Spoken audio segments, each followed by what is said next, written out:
C'est le bain de sang, hein, les gars, sur les haltes. Hein. Aïe, aïe, aïe, aïe, aïe, aïe, ça pique. Oui, oui, oui. Bon, il faut bien en rigoler, hein, parce que de toute façon, hein, on peut pas y faire grand-chose, à vrai dire. Hein.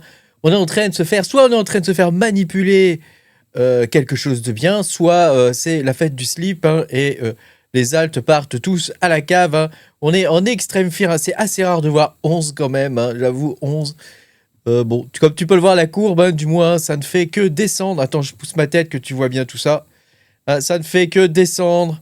C'est terrible. Et donc là, on est à 11. Alors bon, tu vois pas le bout de mon écran, mais voilà, tu peux me faire... Bah si, tu vois ici, c'est écrit ici. On est à 11. Hein, et quand on regarde le total 3, mon Dieu, c'est terrible. Bon, on va voir tout ça dans cette vidéo. Pense à mettre un petit pouce bleu, à t'abonner à la chaîne, hein, si t'es pas abonné. Je te rappelle que tu peux me soutenir en allant sur patreon.com/makertronics pour avoir mes vidéos exclusives, hein, sur le minage de crypto-monnaies. Moi, je suis mineur depuis 2018-2019, hein, donc je mine des altes, hein, comme tu peux le voir, hein, voilà. Hein. Seulement, moi, je mine des altes. C'est pendant ces périodes-là, justement, que ça se construit. Hein. Et c'est pendant cette période-là où on peut faire un peu des sous aussi, hein, parce que... voilà, il y a des tas de nouveaux projets qui peuvent arriver dans cette période-là. Habituellement, c'est pas immédiat, hein. C'est pas tout de suite dans le bear market, mais c'est genre 6 mois, 1 an après, on commence à avoir des projets qui sont pas mal, qui sont sympas, qui sont des projets souvent écrits from scratch. Voilà, mon idée, moi, c'est... enfin, mon idée. C'est pas mon idée, c'est ce que je fais. Hein, c'est que je rentre dans les projets via le minage. Hein. Tu sais, il n'y a plus d'ICO et de trucs comme ça. Par contre, le minage existe toujours et on peut rentrer très, très tôt dans les projets grâce au minage de crypto-monnaies. Donc voilà, moi, c'est ce que je fais. J'essaie de rentrer le plus tôt possible. Ça permet d'avoir des allocations qui sont parfois importantes. Alors, il y a des minages où il y a du vesting, hein, maintenant, hein, malheureusement, comme on a pu le voir sur le Night, hein, sur la blockchain Cardano, Midnight. Hein. Donc, moi, je suis encore vesté, là, donc il faut que j'attende. J'ai une libération, là, bientôt. Là, mais bon. Voilà, tu as compris le principe. Hein. On essaie de rentrer le plus tôt possible pour gagner le plus possible. Ah, voilà, c'est le but dans la crypto. Hein. Bon, je te rappelle, je ne suis pas conseiller financier. Tout ce que tu verras dans cette vidéo, ce n'est pas un conseil. Hein, donc, débrouille-toi si tu cherches un conseil. Je ne sais pas où tu peux aller. Je ne sais pas où tu peux aller. Est-ce que tu es prêt maintenant à atteindre des niveaux extrêmement bas, hein, puisque là, on va pas parler de Bitcoin aujourd'hui. On va parler que des altcoins. Bitcoin, j'ai traité hier. Tu regarderas ma vidéo d'hier. Hein. Si tu veux voir le carnage. Là c'est plus le carnage, là, c'est vraiment la méga boucherie. Hein. On n'a pas eu d'alt season, et là, je peux te dire que les projets qui avaient déjà perdu 80% à peu près, il y a certains projets, hein, qui ont déjà perdu plus de 80%, hein, déjà, suite à leur ancienne ATH, hein, bah là, ils risquent de reperdre encore 80, 90, 95%, hein, parce que c'est ça, hein, le bear market, hein. C'est des altcoins qui vont perdre 95%, certains vont perdre 98% et ne jamais remonter. Hein. Certains altcoins ne vont jamais remonter. Les altcoins majoritaires, on va les voir, les altcoins les plus intéressants, on va les voir dans cette vidéo. Ceux-là ont une chance de remonter. C'est pas dit, hein, que ça remonte, hein, mais ceux-là ont une chance de remonter. Par contre, il y a beaucoup d'altcoins qui vont disparaître du top 100, disparaître du top 50 et qui vont partir dans les fins fonds des méandres, des milliers, des millions même de projets qu'il peut y avoir dans le monde de la crypto. Hein. Bon. Donc le bear market, hein, a démarré ici. Hein. Donc tu vois bien là l'énorme mèche, hein, du 10 octobre qui a liquidé énormément de monde. Hein. Donc ça a été le début du bear market. Il fallait un événement comme ça. Est-ce qu'il a été provoqué? Est-ce qu'il a été voulu? Ça, moi, j'en sais strictement rien. Il faut faire attention parce que Binance, en ce moment, apparemment, ils attaquent des gens en justice. Hein. Donc voilà, il faut faire attention à ce qu'on dit. Hein. Donc bon, donc, pour le coup, là, on ne sait pas trop ce qui s'est passé. Hein.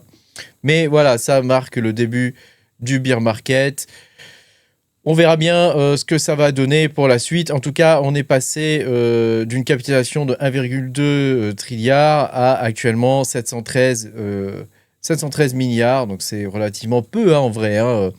C'est pas beaucoup, hein, pour la capitalisation de tout. Alors, ça exclut Bitcoin et Ethereum. Hein, mais voilà, ça reste quand même assez peu, hein, à se partager, sachant que là, il y a quand même des millions de projets. Hein, donc, bon, donc, tu vas voir, hein, c'est quand même pas trop la fête du slip.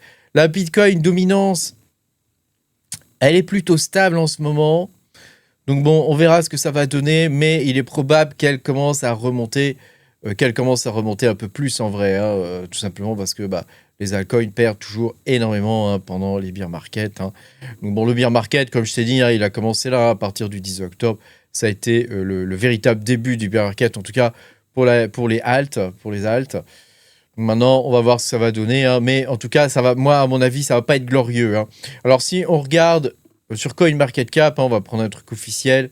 Normalement, moi, j'utilise CoinCodex ou comment ça s'appelle, LiveCoin Watch, hein. Mais aujourd'hui, on va prendre un truc un peu plus officiel pour voir un peu au niveau du top 100 où on en est, quels sont les cryptos pourris, hein, quels sont les cryptos vraiment dont il faut faire attention, hein, ceux qui ont du vesting, par exemple, du vesting qui va tomber pendant le bear market, tu vois. Donc là, ça risque de pas être glorieux, hein. On va regarder un petit peu chaque projet, ce que c'est, etc. On va évidemment passer sur l'énorme quantité qu'il peut y avoir maintenant de stablecoin. Et ouais, il y a beaucoup trop de stablecoin dans le top 100. C'est une situation qui est anormale. Écoute, hein, c'est comme ça, hein, donc bon. Alors, on commence, hein, directement. Donc, on a Ethereum, hein. Ethereum, j'en ai parlé hier, donc je vais pas revenir dessus sur Ethereum. Vitalik va juste changer sa politique. Ils ont bazardé les mineurs en 2022. Là, ils bazardent les Layer 2. Donc bon, on va voir. C'est un recentrage sur le Layer 1 qui n'a absolument pas performé pendant ce bull run. On verra bien ce que ça va donner pour la suite. Moi, je suis pas très confiant pour Ethereum, hein. Ensuite, on a un stablecoin. On a BNB, hein, qui a extrêmement bien performé. Il est monté à 1200 ou 1300 $, hein, il me semble, hein, le BNB, hein. Quand je pense que moi je l'ai connu, il était à 5 $. C'est quand même assez incroyable, hein. On a XRP, hein, XRP qui s'est assez bien débrouillé aussi pendant ce bull run, hein. Voilà, maintenant, bon, là, on est en bear market. Qu'est-ce qui va se passer pour XRP? Ça, personne ne peut le deviner. En tout cas, voilà, là, on a deux coins qui sont à peu près solides, hein, le BNB et le XRP. Nous avons ensuite donc un stablecoin. Enfin, nous avons Solana. Alors moi, je suis toujours étonné de voir Solana derrière BNB et XRP. Parce que pour moi, Solana, c'est une blockchain vraiment qui est... où il s'est passé beaucoup de choses pendant ce bull run. Donc c'est vrai que ça m'étonne un peu. Surtout que derrière, on trouve Tron. Tron qui est probablement un gros scam, hein. Bon, en tout cas, moi, je suis pas un grand fan de Tron, hein. J'avais 34 000 $ dessus en USDT sur Tron que je me suis fait chourer. Je ne sais pas comment ça a pu arriver, donc je t'avoue que je suis pas hyper confiant avec Tron. Ensuite, on a Dogecoin. Donc là, pareil, hein, ça, c'est un coin en proof of work. Donc normalement, il n'y a pas de souci. Tous les coins qu'on a vus jusque-là, normalement, il n'y a pas trop de problème. Ils vont perdre, évidemment, hein. Ils vont beaucoup perdre, mais ça devrait rester raisonnable.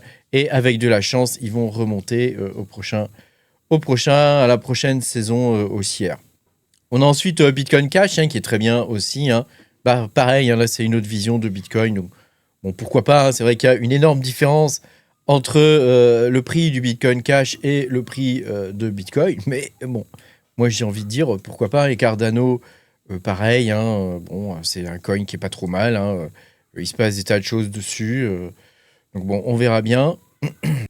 Après, on a Hyperliquid, hein, qui est la révélation, on va dire, de ce bull run, hein, puisque tous les autres coins existaient déjà avant, hein. Hyperliquid, qui est la révélation de ce bull run.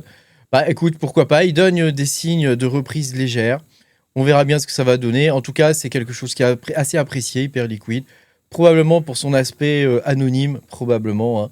Voilà. Après, on a Unused Leo. Donc ça, il me semble que c'est Bitfinex, je crois, c'est un truc qui avait été fait pour lever des fonds et donc c'est burné à chaque fois. Donc bon, ça, j'ai pas grand-chose à dire là-dessus. On a ici encore un stablecoin. On a Monero, hein, Monero qui performe à chaque bull run, hein. Donc bon, écoute, hein, ça peut être intéressant de trouver un point d'entrée. Je te rappelle que normalement, là, le bear market, il est censé se finir... Enfin, on est censé avoir un point bas en octobre prochain, hein. Donc, fais attention, moi, j'achète pas un couteau qui tombe, hein. Enfin, tu vois ce que je veux dire, hein. Là, pour l'instant, il y a tout qui se pète la gueule. Je suis pas sûr que ce soit le bon moment pour acheter, quoi, hein. Alors, on voit, hein, tu sais, on voit toujours ceux qui essayent, hein, parce que ça, tu vois le coin qui descend, puis ça remonte un peu, puis c'est ceux qui essayent, puis ça redescend plus, puis ça remonte un peu, puis ça redescend plus. Donc, bon, faut faire gaffe à pas perdre de sous, là, hein.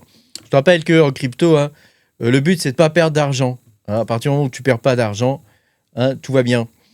Ici, tu as Chainlink, hein, pareil, c'est un bon projet. Canton, alors là, 17e.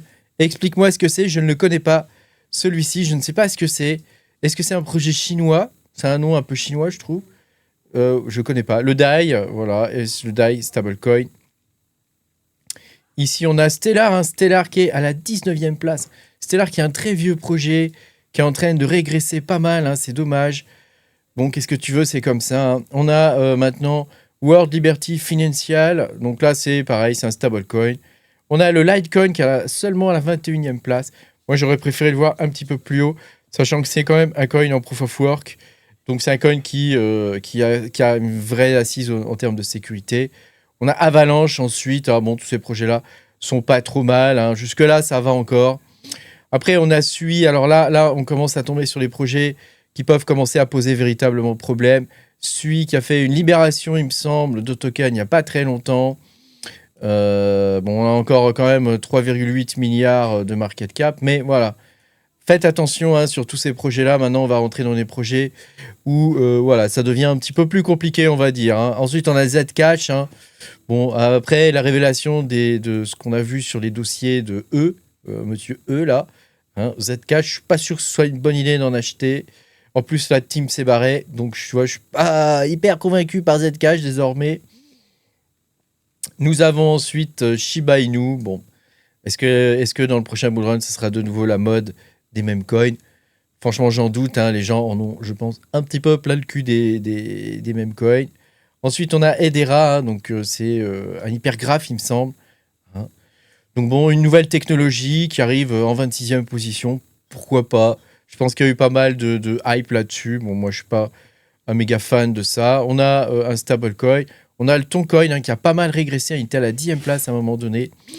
Il a pas mal régressé. Toncoin qui est un projet qui est intéressant. On l'a découvert ensemble hein, il y a quelques années, rappelle-toi, où on pouvait le miner via des smart contracts. C'était intéressant. Bon, voilà, il est 28e maintenant. Je te rappelle que c'est lié, c'est pas mal lié à Telegram. Hein. On a le World Liberty Financial. Hein, voilà, bon, tant que Trump est au pouvoir, on va dire que ça va aller. Quand il y sera plus, voilà, faudra. ça pourrait poser problème. On a Chronos, hein, le coin à libération infinie de crypto.com. Ils ont créé autant qu'ils en veulent, donc ils peuvent manipuler le cours hein, comme ils veulent, burner, etc. Voilà. Bon, après, ça c'est toi qui vois. Moi, j'aime pas trop tous ces coins tous ces coins, même le BNB, tu vois, je suis pas hyper fan. Hein, tous ces coins là d'exchange, moi, j'aime pas. On a le Tether Gold qui, étonnamment, donc c'est un stablecoin adossé sur l'or, qui, étonnamment, est avant le Pax Gold. Alors là, j'avoue, je suis étonné. Il me semblait que Pax Gold était avant. On a ensuite Polkadot, hein, Polkadot qui est un peu en perte de vitesse. Mais Polkadot, il faut bien comprendre qu'ils ont mis en place des outils technologiques qui permettent de développer des blockchains assez facilement, sans avoir à recourir à l'artillerie lourde, quoi. Hein, donc ça peut. Polkadot, à mon sens, hein, c'est toujours un projet d'avenir. Uniswap, hein, toujours. Hein, tant qu'Ethereum va, Uniswap va. Pax Gold, hein, voilà. Donc ça, c'est pareil, hein, adossé sur l'or. Hein, donc comme tu as vu, l'or, hein, bah, ça a explosé. Donc fatalement, on retrouve désormais Tether, le X-Haute et puis Pax Gold, Pax G. Hein. On a Mantle, que je sais même pas qu'est-ce que c'est. C'est un layer 2, Mantle. Hein, c'est un layer 2 d'Ethereum. Bon, ma foi, pourquoi pas. Les layer 2 d'Ethereum ont quand même beaucoup de mal hein, désormais. Hein. Voilà. Après, BitGet Token, pareil là, un token d'exchange sans intérêt. Un meme coin ici. Enfin, non, c'est pas un meme coin, pardon. C'est une blockchain qui est dédiée au meme coin. Est-ce qu'à ton avis, une blockchain comme ça, elle a un intérêt lors du prochain bull run? Est-ce que les gens ne sont pas dégoûtés désormais? Est-ce qu'ils n'ont pas envie de revenir aux fondamentaux, au cypherpunk, tu vois, au minage, hein, à ce genre de choses, aux vrais fondamentaux? Est-ce que le proof of stake n'a pas dégoûté? Est-ce que, tu vois, tous ces trucs de meme coin et de NFT, tous les scams qu'il peut y avoir dans la GameFi, tu vois, ce genre de trucs, c'est rempli de scams, ces trucs-là. C'est rempli de scams, de rug pull, etc. Est-ce que les gens n'ont pas envie de revenir à des fondamentaux, à des vrais projets? Moi, je te pose la question, et du coup, voilà, même corps. Bon, moi, je prendrai pas. Après, voilà, tu peux, hein, c'est toi qui vois. Bitensor, hein, qui est toujours un projet très intéressant, que je suis de près. Il y a eu le halving. Il est un peu en perte de vitesse. Le coin même de BitTensor et un peu le Tao est un peu en perte de vitesse. Mais par contre, les subnets, certains subnets vont quand même très très bien. Donc bon, tu vois, là, c'est un peu mitigé sur BitTensor. En tout cas, c'est quelque chose qui, s'il continue de baisser, moi, ça pourrait m'intéresser de rentrer dedans. Et peut-être que lors du prochain bull run, ça pourrait performer. À savoir que l'intelligence artificielle, lors du prochain bull run, c'est quelque chose dont on va encore parler parce qu'on est loin d'avoir fait le tour de l'IA.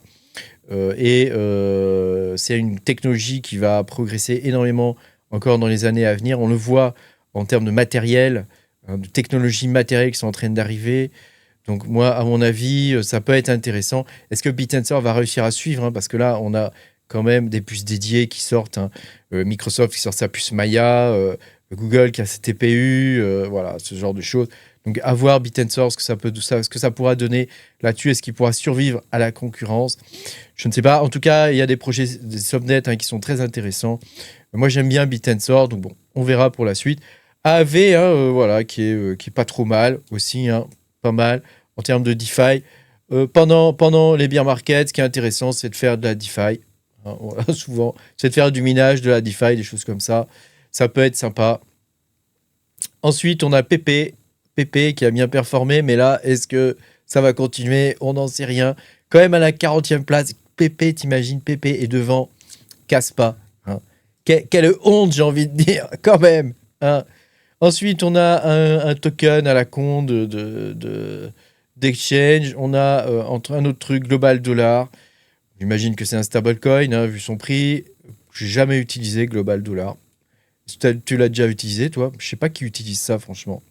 Ensuite, on a MYX Finance, que je ne connais pas. Je ne sais pas ce que c'est. On a le nouveau stablecoin sur XRP. Ensuite, on a NIR Protocol. NIR Protocol, hein, il y avait beaucoup de gens qui croyaient énormément dans ce projet. Il y a eu des calls, etc. Voilà, il y a eu beaucoup de monde hein, qui ont chillé un peu ce projet. Moi, j'ai jamais accroché. Bon, pourquoi pas. En tout cas, moi, j'investirai jamais dessus, je pense, hein, parce que c'est pas un truc qui me hype. Tu sais, moi, je suis proof of work maximaliste, hein, donc tous les coins comme ça en proof of stake, j'ai beaucoup de mal, hein, vraiment. Hein.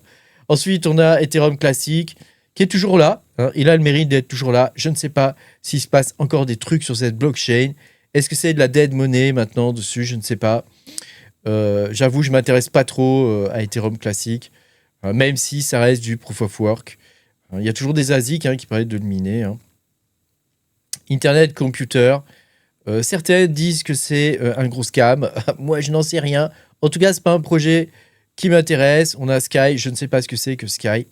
Hein, si tu sais ce que c'est, tu peux me le dire. On a P-Network. Hein, incroyable, hein, P-Network. Hein, un truc qu'on a miné sur nos téléphones. Hein, moi, je l'avais installé, tout ça. J'ai fait le KYC pour récupérer mes Pi. Voilà, je les ai revendus depuis. Hein. Je fais un bon bénéfice, mine de rien, pour un truc qui tournait sur le téléphone où il fallait juste aller cliquer tous les jours. Bah, moi, je dis que c'était pas mal, hein, franchement. Et alors de le voir là, à la 49e place, j'avoue, c'est assez incroyable. Bon, on va pas tous les faire.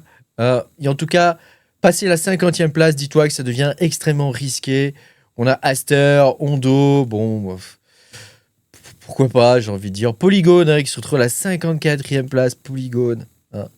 Polygon, qu'est-ce qu'on a pu faire de transfert avec Polygon? Moi, je minais même directement avec des paiements en Polygon à une époque. Hein. Bon, c'est triste de voir Polygon ici, franchement. Après, c'est vrai que c'est devenu un peu un stablecoin, hein, quelque part. Hein. Voilà, c'est de la dead money. Ils ont essayé plein de trucs, hein, mais ça marche pas. Donc, qu'est-ce que tu veux? C'est comme ça. Hein. Il y a des blockchains. Voilà, il faut... Malheureusement, c'est comme ça. Hein. Cosmos, hein, qui est aussi à la 57e place. C'est dommage, franchement, pour Cosmos, parce que ils ont mis en place tout un environnement, une pile de développement. Étant développeur, hein, je peux t'en parler, hein, qui est vraiment très intéressant. Voilà. Moi, je suis un peu attristé de voir Cosmos ici. On voit vraiment hein, que dans ce bull run, les fondamentaux, c'est pas ce qui a payé le plus. Hein, quand tu vois des blockchains qui étaient aussi bien et aussi basse dans le classement, c'est un peu triste, hein, surtout que tu vois que juste à côté, tu as un même coin, hein, tu vois, official Trump, un token, quoi, voilà, bon, Aptos juste derrière, bon, Aptos, attention à Sui et Aptos, hein. Les tokenomiques sont vraiment particulières, hein. Moi, j'avoue, j'ai beaucoup de mal, hein. Un layer 2 ici, bon. Layer 2 qui vont avoir beaucoup de mal. Et enfin, on retrouve mon petit bébé, Caspa, hein, 62e. Moi qui le voyais 5e, 4e, 1er. Non, il est 50, 62e. Quelle tristesse, hein, juste à côté de Pump Fun. Comment... C'est vraiment un truc qui va pas quand même dans la crypto. Comment tu peux comparer un projet comme Caspa avec Pump Fun, quoi? Je veux dire, à un moment donné, soyons réalistes. C'est des projets qui n'ont pas du tout les mêmes valeurs en termes de technologie, quoi, hein. Clairement, hein. Bon, après, Pump Fun, c'est bien de s'amuser aussi, hein. Mais voilà, je trouve quand même que c'est un petit peu tristouné. Voilà, on a Midnight, hein, donc le Night, hein, qui est quand même à 4 centimes. Alors moi, j'aimerais bien qu'il monte un peu plus, hein, avant que je revende. Hein, si vous pouvez monter à 10 centimes le Night. Hein, donc ça, on l'a miné. Moi, j'ai miné 5 jours de Night. 5 jours, hein, qui pourraient me rapporter quand même pas mal, hein. Donc bon, on verra ce que ça va donner. En tout cas, malheureusement, il baisse là. Donc 4 centimes, bon, presque 5 centimes. Bon, ça va encore, hein, franchement, vu l'électricité qu'on a dépensée, hein. Je trouve que ça va encore. Voilà, bon, on va pas tous les faire. T'as compris, hein. Ah, le gros scam de Render, là, hein, qui mange à tous les râteliers, hein. Ils faisaient du rendu 3D à une époque. Et puis, ils se sont mis dans l'intelligence artificielle. Je serais curieux de voir ce qu'ils apportent, hein, dans l'intelligence artificielle, hein. Vraiment, je serais très curieux. J'avais essayé de rentrer dans le projet en tant que mineur et de pouvoir faire rentrer, pour le coup, ma communauté, hein. Et on nous a jamais répondu. Voilà, on a été éconduits, hein. J'ai eu que des scams qui m'ont répondu. Donc voilà. Malheureusement, je pense que Render, que veux-tu que je te dise, hein. Hein, c'est quand même pas la fête, hein. C'est quand même pas la fête du slip. Bon, puis après, voilà, t'as plein de trucs, hein. Bon, ouais. Hein, ça a plus grand intérêt après. Donc, t'as compris qu'il y a beaucoup de coins dans le tas, là. Peut-être pas dans les 20 premiers, 25 premiers, peut-être pas, mais après, il y a beaucoup de coins qui vont disparaître. Et alors, la disparition, elle se fait lentement, hein. Ça va pas se faire d'un coup. Il y a beaucoup de coins, par exemple, du dernier bull run. Plus personne n'en entend parler. Voilà, ils sont en train de disparaître. Les liquidités s'épuisent au fur et à mesure dessus. Les gens sortent déçus et ils ont perdu de l'argent. Et voilà, c'est comme ça. C'est comme ça que ça fonctionne. Donc voilà, il faut faire très attention, évidemment, à ce qu'on fait. En ce moment, moi, j'ai envie de te dire, c'est pas du tout le moment d'acheter des coins ou des trucs comme ça, hein. On verra plus tard, mais là, pour l'instant, quand tu as tout qui baisse, faut faire attention, quoi. Je veux dire, l'idée, c'est de pas perdre d'argent. Si tu achètes maintenant et que tout est en train de baisser et qu'on est sur une tendance baissière, tu risques de continuer. Tu risques, si la tendance baissière continue, tu vas perdre de l'argent. Donc, ça n'a pas grand intérêt, je pense, d'acheter maintenant des coins, hein. Il faut attendre qu'il y ait une petite reprise, tu vois, une petite remontada, hein. Il faut attendre qu'on ait des bas qui commencent à être de plus en plus hauts, hein, au moins que tu en aies au moins deux, hein, et que ça se confirme, hein. Sinon, ça pourrait être un fake out et tu pourrais te faire coincer et du coup acheter des trucs qui ne remonteront jamais, quoi. Donc voilà, il faut faire quand même très très attention à ce qu'on fait. On est dans une période assez compliquée. Les institutionnels sont rentrés, hein, dans le monde de la crypto désormais, hein. Donc ils sont en train un peu de pourrir un peu le truc, quoi, j'ai envie de dire. C'était déjà bien pourri avant, hein, mais là, ça l'est de plus en plus, hein. Donc bon, il faut vraiment faire très très attention à ce que tu fais, hein. Donc tu as compris que c'est la boucherie, hein, c'est la boucherie, là, Caspa. À combien il casse pas? Fais voir, 62e, vas-y.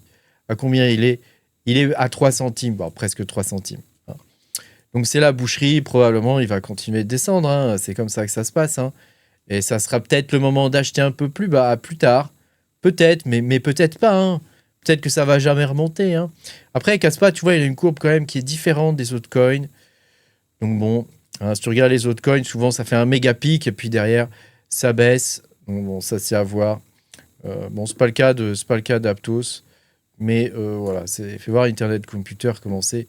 Hein, tu vois, voilà, ça fait un méga pic. Et derrière, c'est la dead money, hein. Donc c'est... tu vois, voilà, la liquidité va s'épuiser lentement jusqu'à ce qu'il n'y ait plus rien et que le truc parte au fin fond du classement de CoinMarketCap. Merci beaucoup d'avoir regardé cette vidéo. On va regarder la boucherie, comment ça va se passer, hein. J'espère que tu n'as pas trop d'adcoin quand même, hein, que tu as pu vendre au fur et à mesure, par palier. Hein, comme je dis souvent, il vaut mieux vendre par palier. Même si tu gagnes moins, bah au moins tu as vendu, pas de regret, tu as quand même gagné de l'argent. Le principal, c'est de ne pas en perdre. Pense à mettre un petit pouce bleu, à t'abonner à la chaîne et je te dis à bientôt pour de nouvelles aventures. Salut!